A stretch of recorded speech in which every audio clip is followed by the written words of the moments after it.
You people ever have a gay rapper? I believe there are some gay rappers that just ain't came out to class. I like when you like this, Daddy. Yeah, when you put my bag Daddy, I like when you scrambling and scraping. No, I got no. Man, you doing it, man. You deserve it, Daddy. Snoop Dogg, a legendary figure in hip-hop, has made headlines with the release of shocking footage allegedly involving scene Diddy Combs. This footage has stirred controversy and raised questions about Diddy's conduct and the broader culture. Known by his real name, Calvin Broadus Jr., Snoop Dogg has been a prominent figure in the industry for decades, famous for his distinctive voice, laid-back style, and numerous hit songs. His reputation as a candid and influential personality adds weight to his decision to release the footage. The footage allegedly shows Diddy in a compromising situation, though specifics have not been fully disclosed. Reports suggest it includes scenes of inappropriate behavior, possibly involving substance use and interactions with young artists. This has sparked outrage and concern among fans and industry professionals alike. Reactions to the footage have been mixed. Some fans and commentators expressed shock and disappointment, while others questioned the authenticity of the footage. The release has also led to widespread speculation about Snoop Dogg's motives and the potential repercussions for scene Diddy Combs. Diddy has yet to make a detailed public statement regarding the footage. His representatives have issued brief comments denying any wrongdoing, suggesting that the footage has been taken out of context or manipulated. The lack of a comprehensive response has fueled further speculation and debate. Up this audio from Suge Knight. It's from his podcast with Dave Mays, and he's speaking on, Tupac and Snoop being cool and how, after Tupac got killed, Snoop started hanging out with Diddy. And, he also speaks on how, Snoop, he did the Steve Harvey show with Diddy after Tupac got killed. Check this out. Okay. It's downloading right now. Then you look at the scenario how everybody used Pac to make their stuff famous or make their project better. You got people who use their songs for Pac and tell them how much they love Pac, but they do songs for Puffy. You got Steve Harvey, old bitch ass, this motherfucker tell him, well, fuck Pac, according to everybody else. He brings Snoop and Puffy on there and say, these the dudes who's running this in the East Coast, West Coast.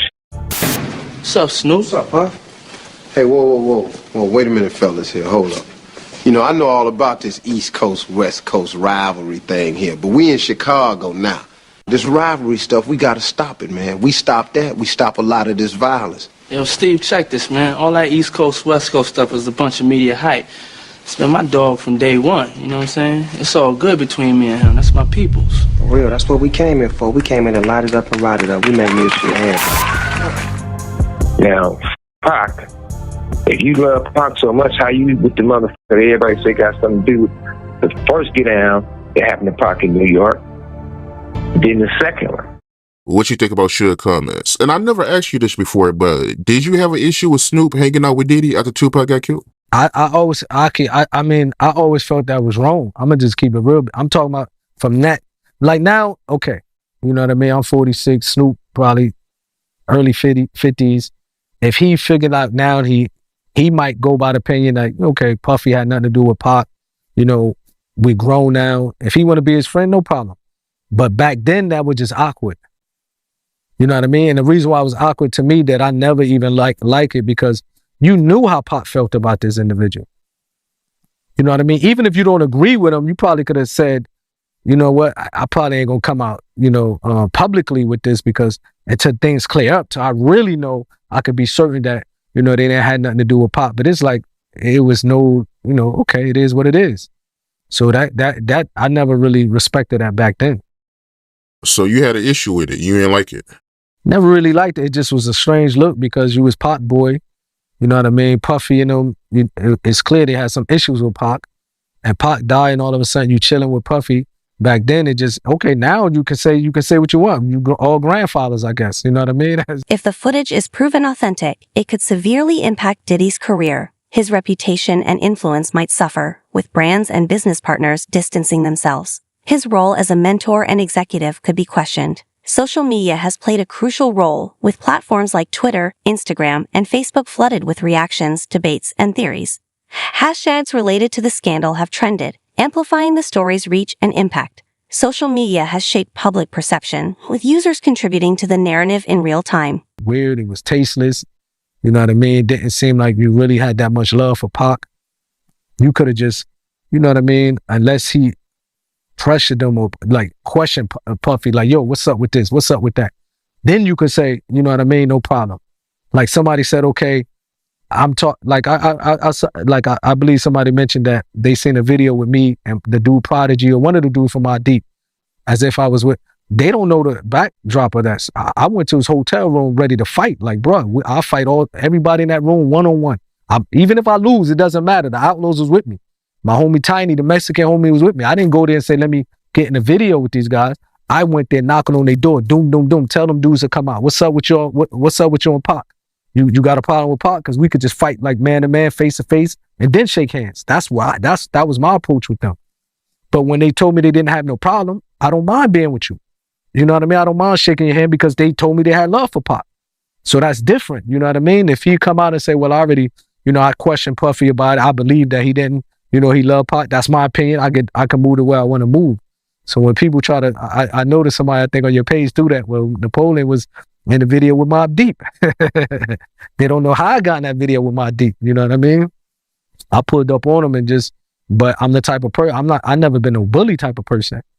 You know what I mean? If I talk to a person like a man and they tell me face to face, look, I got love for Pac, I'm comfortable to know if I can look in their eyes, if I believe what they said, I have the right to say, okay, no problem. I believe you. You know what I mean? And maybe that's what Snoop went through. I don't know. But let the people know because it was too early back then. Pac just had died. You know what I mean? Like he had the right to say, the reason why I'm rolling with Puffy, I questioned him about my homie. He gave me this answer. So then he did what he had to do. But it just, you know what I mean? I never really agree with that, to be honest. The same way I couldn't be on the stage with him. When they wanted to do that tribute, I just couldn't do it. Like I really felt in my heart, like, man, I can't believe this is about to happen. Like, are we really going to be, I just couldn't do it. You know what I mean? And thank God it didn't happen. Alhamdulillah.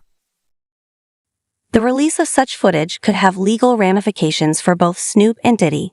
Depending on the content, there could be grounds for lawsuits related to defamation, invasion of privacy, or other charges. Legal experts suggest that both parties might seek legal recourse to protect their interests and reputations. Me doing this interview with you, right? One thing I did notice is you keep making comments about Snoop, and it comes across like you still feel a type of way about Snoop speaking on Biggie and making it seem like he was much closer to Biggie than he actually was. When you be seeing these interviews with Snoop speaking on Biggie, how does that make you feel? That's propaganda for the media, bruh. That's something that sounds good for the media. I'm the peacemaker. I'm the one that's showing love. I'm the one that's out here, when everybody else is dead, you know what I'm saying? Wishing that I could have did something to put the shit together. But wasn't you in fear for your life because you put your cover over your head with your fork in your hand because you wanted to, because you was riding on a plane with Pac and if it was all that love, you wouldn't have to do that, right? You're right. When there's the same love that when Pac asked you was going to Vegas and the whole 9 yards and he didn't say nothing to you or he said some slick shit to you or whatever, this, that, and the third. It wasn't all that love until Pac was dead. Wasn't Big out at California 3-4 weeks and Snoop never saw him? Snoop never came to smoke nothing with him. Snoop never came to eat nothing with him. But it was a whole lot of love. Come on, man. Shit just don't add up. When Snoop, right, when he went to Atlanta, right, and he met up with Biggie, and they met at the hotel, and Biggie was telling him that he had nothing but love for Tupac because this happened after Tupac got killed. Did you know anything about that when it happened at the time? I wasn't there, brother. I don't know how accurate it is. That's a Lil C story. That's a Snoop Dogg story. You understand? But I could see you in Atlanta, but I can't see you in California at my own hometown.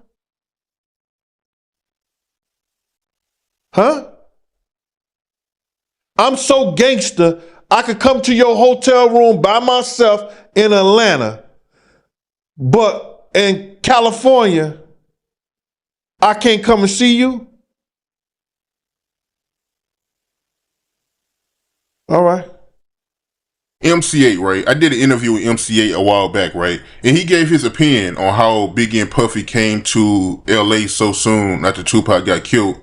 So pretty much what he was saying was Biggie and Puffy, they should have just went to the radio stations and stuff like that to promote the album and go back to the hotel and just stay in the hotel and only come out when they wanted to, promote the album. How you feel about him saying that? That's what was told to me when we was going out there. We wasn't going to go to no parties. We was going to do the Soul Train Awards. We was going to do radio and the studio. But see, that one party Big went to, Puff was going to parties. Puff was going to the movies. Puff was going to places. Where you see film at Big went somewhere? That one radio station. You didn't see no parties that Big went to. So, that's what was told to me by Kirk Burroughs, that we was going to be local. We was just going to do radio, studio, Soul Train Awards. That vibe party was something totally different. And that one party he went to was the last party. The ethical implications of releasing private footage are significant. Questions have been raised about the morality of exposing potentially compromising material to the public. Critics argue that such actions can be damaging and intrusive, regardless of the individual involved. This debate highlights the tension between the public's right to know and the right to privacy. I got you. I understand, man. I mean, yeah, that video was wild, man. So he pretty much blackballed ever since that video came out. And you got a lot of people that's wondering why any of his friends haven't came out and spoke up for him. Well, why you think that is? When you see what you saw, there'll never be no support in that. Never. That's before they saw what they saw. Once they saw what they saw, once I saw what I saw, I ain't never seen no shit like that, bro. Can't nobody do nothing like that in front of me in person. Yeah, I ain't never seen nothing like that. I still can't believe he crashed out like that. I am too.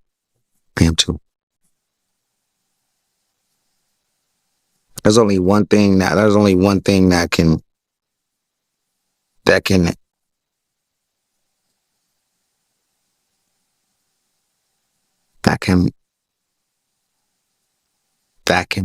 go after that. What's that? I can't tell you. It's too deep. It's too violent.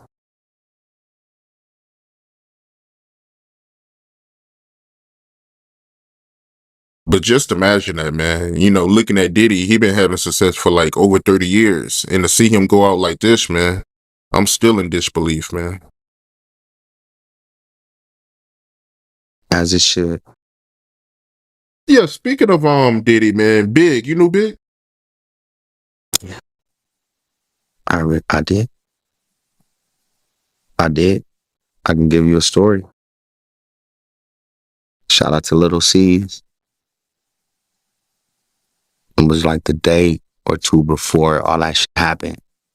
But Big had invited me down to the Four Seasons, him and C's. And we spent all day literally brainstorming about some shit. Watching all the videos that was coming out.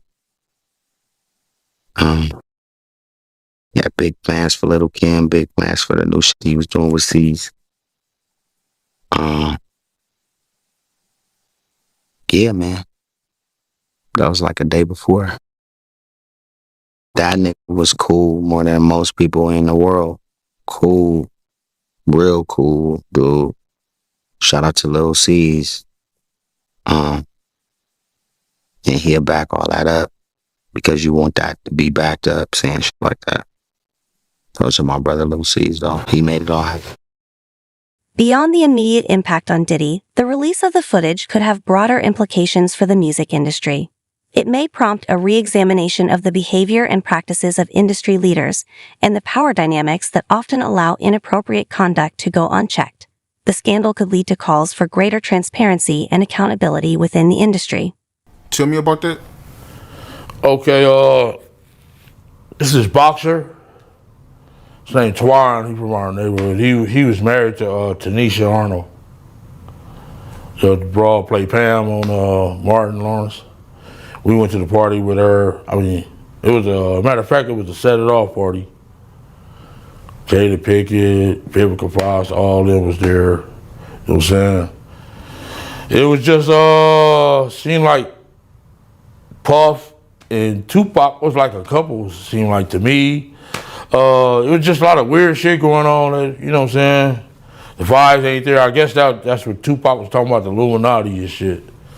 It's like Vivica Fox was with this big gay man. He was 6'9". They called him, his name 6'9". He had the red hair with a big old booty and shit. Nobody was gay and I'm over. What the fuck is going on here? It's just a lot of weird shit, dude. You know what I'm saying? That shit, it ain't right. You know what I'm saying? I guess that's what Tupac, I guess he wanted to get up out of the Illuminati or something. But I seen her there. That, matter of fact, MC Lyte pulled off with Tanisha Arnold. You know what I'm saying? In her brand new 560, black one. Yeah, that shit weird, dude. Yeah, that's some weird ass shit going on, you know? Yeah. And what was Tupac doing at the party, yo? Him and Puff was there together. They was there, you know what I'm saying? That's why I don't know how they fucking fell out or nothing like that. They was road dogs, you know what I'm saying? They even got pictures of him. He got on that blue sweater with the turtleneck, him and him hugged up like this with the black hat. Have you ever seen that picture? Nah, I don't recall, but I'm pretty sure I came across it. Yeah. That picture there, they was at that party that day. Yeah, it's just like a bunch of weird shit. That whole fucking, yeah, that shit weird, dude. Yeah, bunch of, it ain't right. You know what I'm saying? I'm not no gay basher or none. I mean, none of that shit, but that shit ain't right. You know what I'm saying? That whole party was weirdoed out. Yeah, and it was Jada Pickett. But You saying the whole party was weird. What did you see at the party that made it weird? I mean, I'm confused. I guess it was the Illuminati. It's just weird. I know I wouldn't want to be part of no shit like that. You know what I'm saying? You know, I'm from the old school, dude, and that shit wasn't really tolerated with my generation. You know what I'm saying? Yeah, hate crime, yes, but it's more tolerated these days and nothing like that. It's more, you know what I'm saying, more open now, you know what I'm saying? But back then it was kind of fishy, you know what I'm saying? Still kind of fishy, you know, but it's more, you know, out there now. Several prominent figures in the music industry have weighed in on the controversy. Some have voiced support for Diddy, suggesting the footage has been misinterpreted or manipulated, while others have called for a thorough investigation to uncover the truth. The range of reactions underscores the complexity and divisiveness of the issue. Fans' reactions have been diverse, reflecting a wide spectrum of opinions and emotions. Some fans feel betrayed by the revelations, while others remain loyal to Diddy, questioning the motivations behind the release. Fan forums, social media groups, and comment sections have become battlegrounds for heated discussions about the scandal. Okay, Kid Frost had gave a party at the House of Blues. One of our big homeboys wanted to go with us. You know what I'm saying? So he went with us and he said, "Ooh, you young niggas have fun." So one of Kid Frost's homies still on my big homie.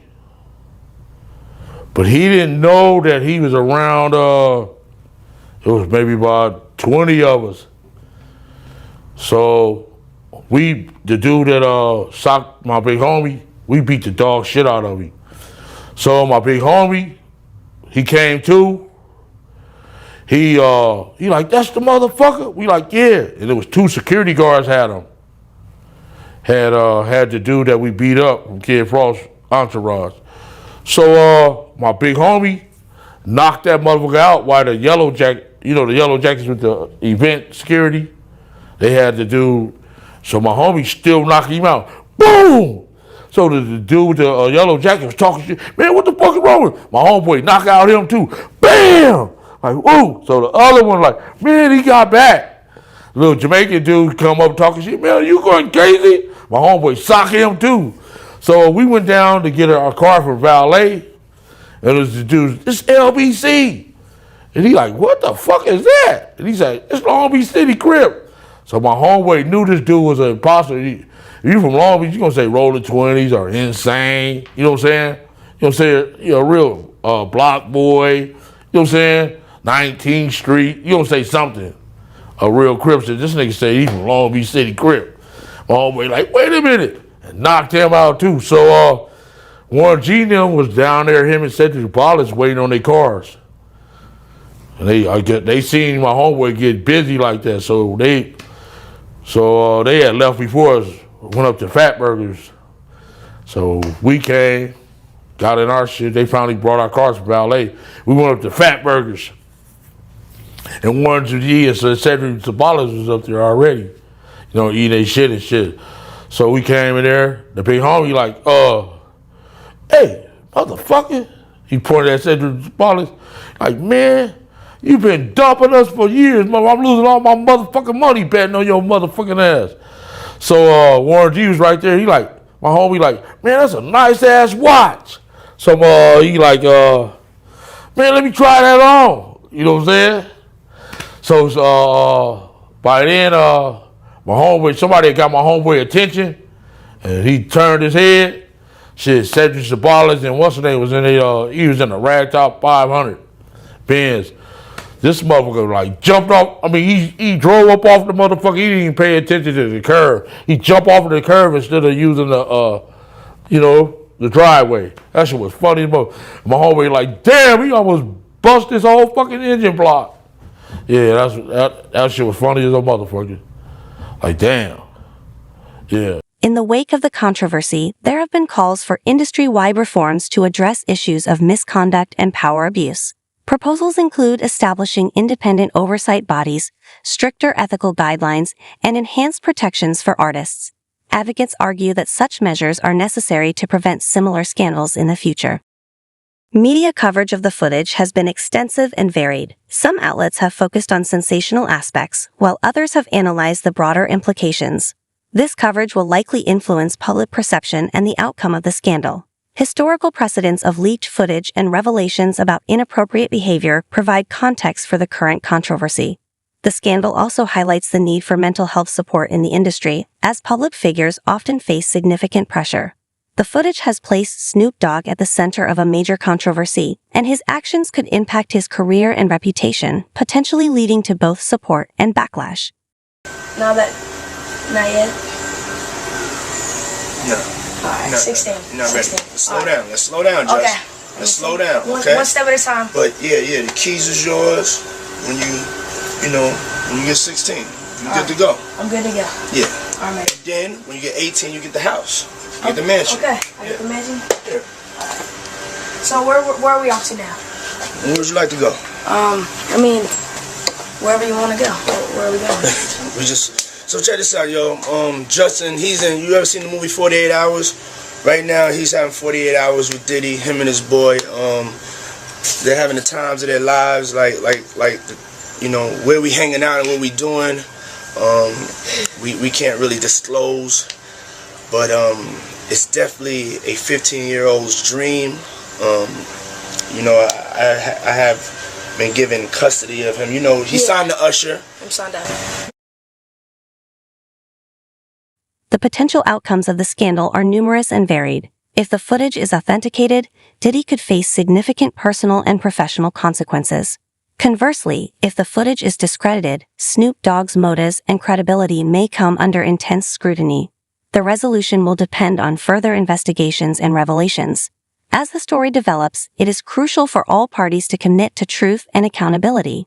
The entertainment industry must reflect on its practices and make necessary changes to prevent future incidents, ensuring a culture of respect and integrity for its long-term health. You see that viral video of Diddy? He was seen in Miami with Stevie J after the raid. You seen that video? Yeah, I seen it.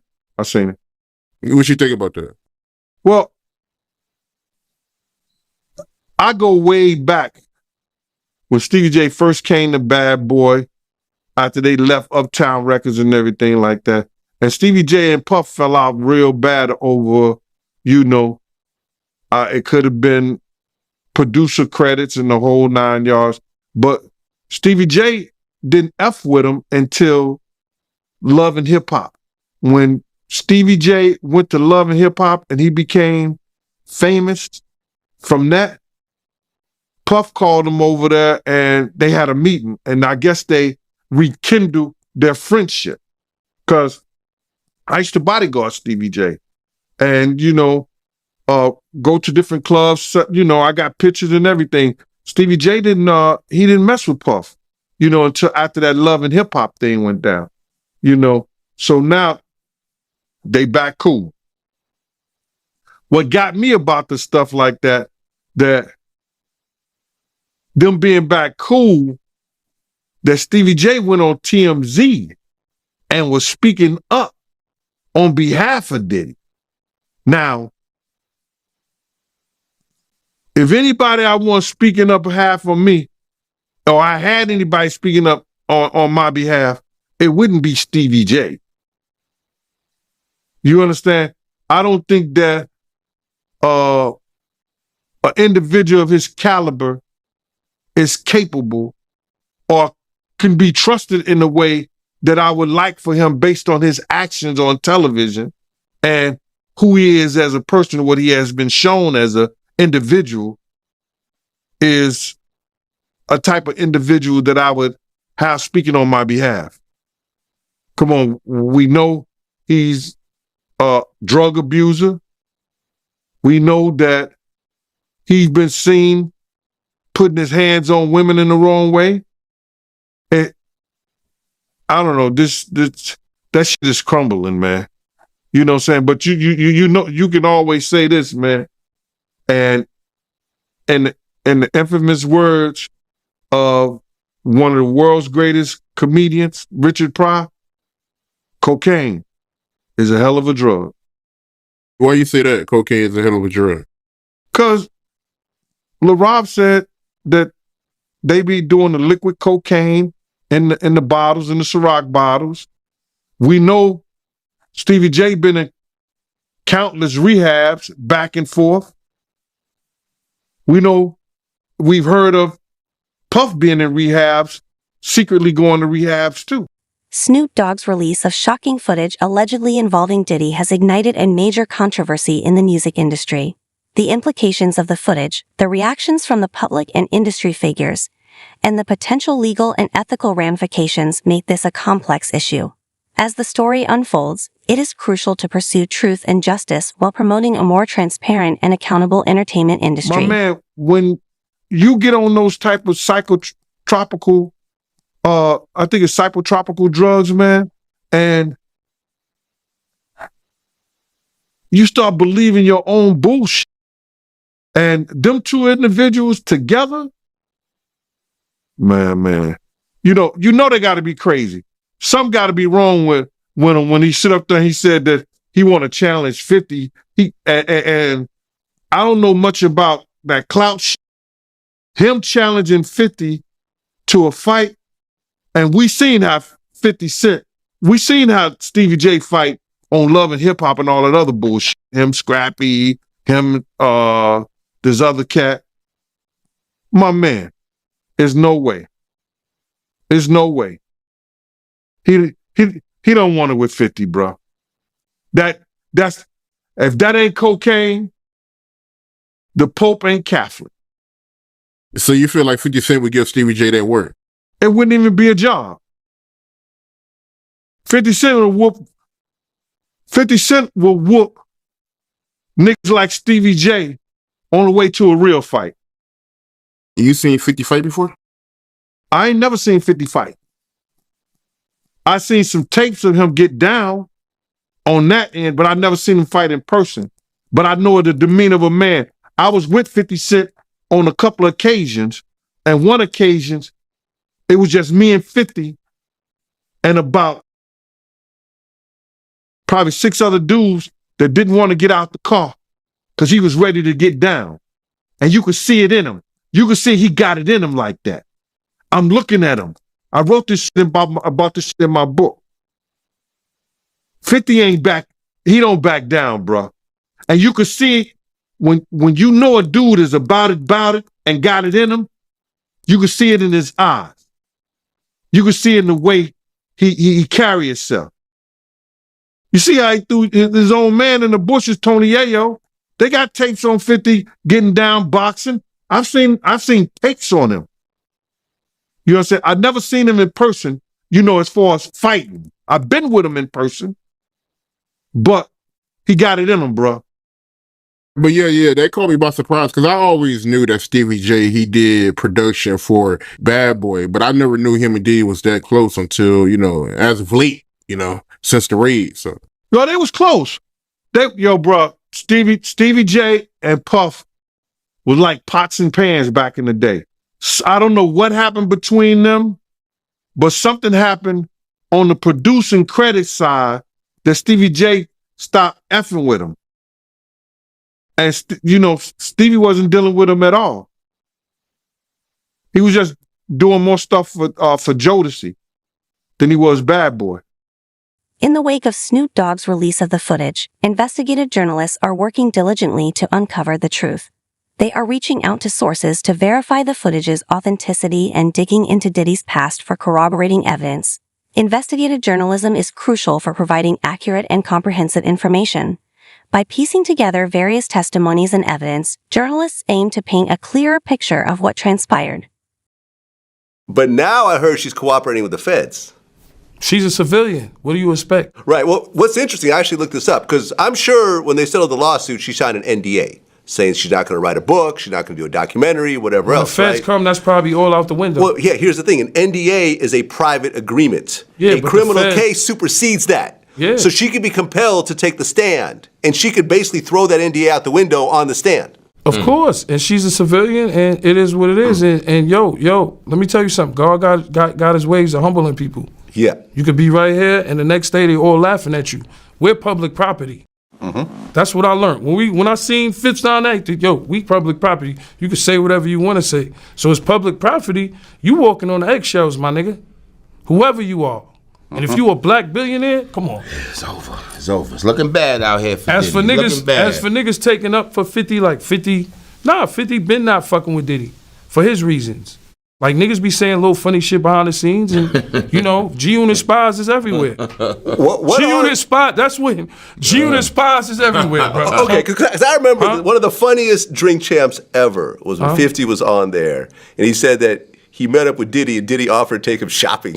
Yeah, you can't tell a nigga from New York. That's crazy. No, you can't tell a nigga from New York no shit like that. Yeah. Let's be real. He's like, what? He's like, I'm a bad bitch or something? I gonna let me take me shopping? You gotta understand, Fifth been like that since the beginning of time. When he used to come to the block, he was the nigga like, oh shit, boo boo coming. Yeah. Like, oh man, this nigga, some shit is about to start.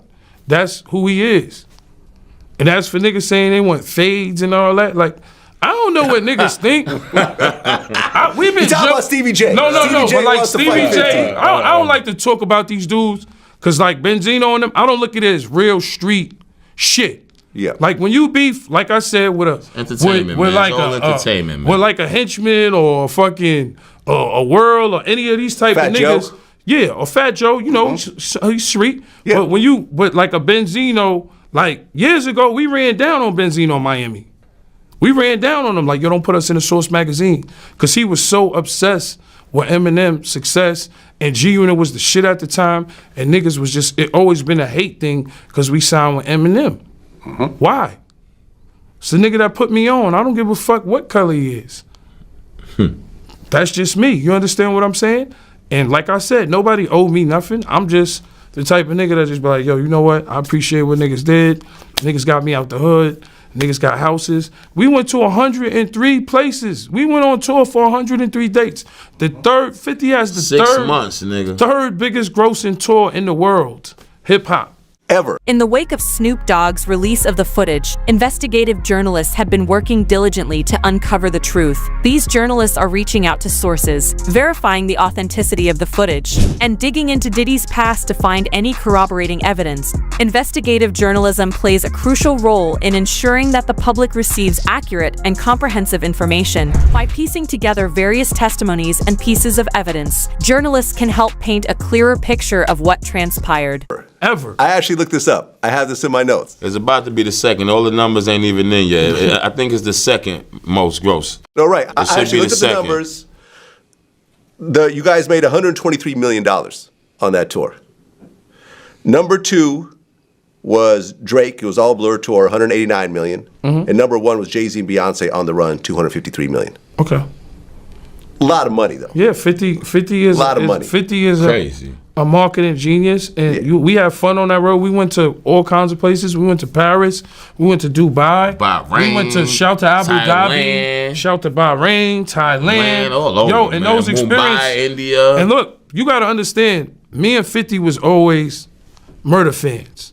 You know what I'm saying? So Murder is like, when we on the road, it be me, Murder, and our man Light. Shout out to Light. Light, they call us the Three Amigos. So like, a lot of shit happens on tour. Like, as for production, you know, they gotta wake up 5 in the morning, build a stage. Like, people be, it's long doing these tours, and you ain't seen your kid, you ain't seen your wife. Definitely. You know what I'm saying? So a lot of shit happens on tour behind the scenes, and it's understanding, because while we're laying in our Armani hotel beds, somebody's building the stage.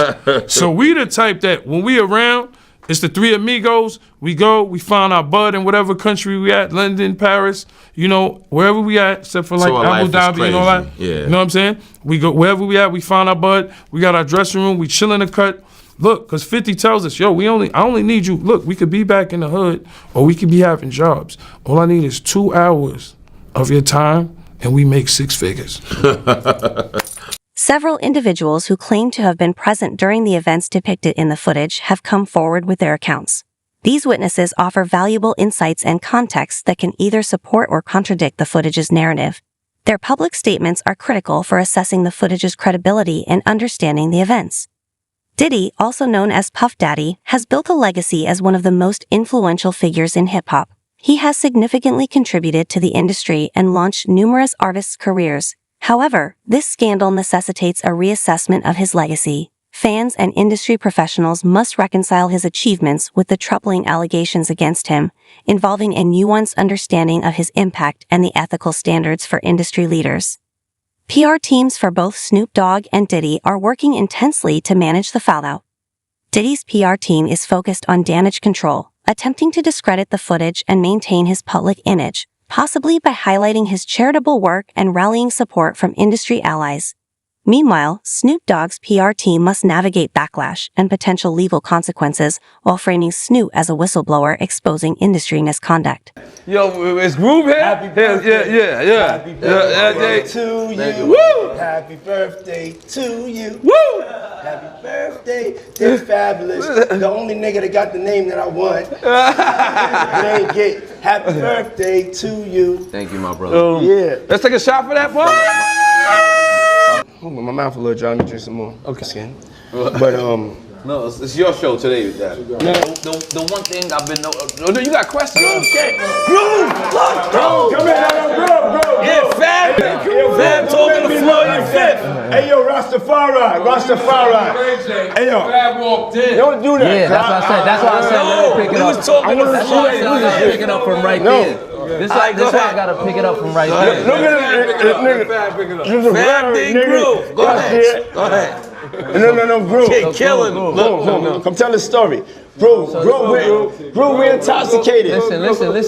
Listen. Oh, Groove, you helping me build that beautiful, nice guy, Rastafari brand of yours, huh? I come see you, in, man. I'm walking in at that hallway right there. Bag at Mr. Lee. Yeah, I love this drink. Where you put my bag I like at? when you like this, Daddy. Yeah, where you put my bag Daddy, at, I like Mr. when Lee? you It's scrambling right and here. scraping for shit. No. I got notes like and that. shit. You know, I've been practicing. I got Yeah, notes there you and go. shit. Got your notes? Okay, yeah, I'm not gonna go over with that one. Make a wish. That one. Just blow it out. It's your birthday every day. Every day's your birthday on Drink Champs, goddammit. I'm in. Okay. We ain't fucking with that. I got notes now. I'm trying to get my life together. Journalists face ethical dilemmas in balancing the public's right to know with the need to report accurately and sensitively. Sensationalizing the story can lead to misinformation and harm. Ethical journalism requires a commitment to truth, context, and careful consideration of the impact on all parties involved. The mental health of artists and industry professionals is crucial, especially during scandals. The pressures of fame and scrutiny can have serious mental health effects. Providing comprehensive support, including counseling and crisis intervention, is essential for a healthy industry. I need a shot. Yeah, I got you. Okay. Shot, This bro. mine's? Okay. Yeah, I just had to see. It's all together. Me and you. Eyes. Eyes. Baby. Eyes. Let's do it. Spilling it all over. Eyes. It's going down. That's that French vanilla? Yeah. I was not there. Make some guy to me being there. Hey yo, so Ray J came with me. Discovery. I don't want Discovery. I'm in doing something presently at the moment. Okay. And I need to break out. Okay. And I don't want to be rude, you know. No, I just you're want to not stop rude. by and give love. Yeah. Love. Niggas need to stop cooning right now. It's an emergency situation. Niggas need to stop cooning, including myself. You know what I'm saying? Nothing off me. We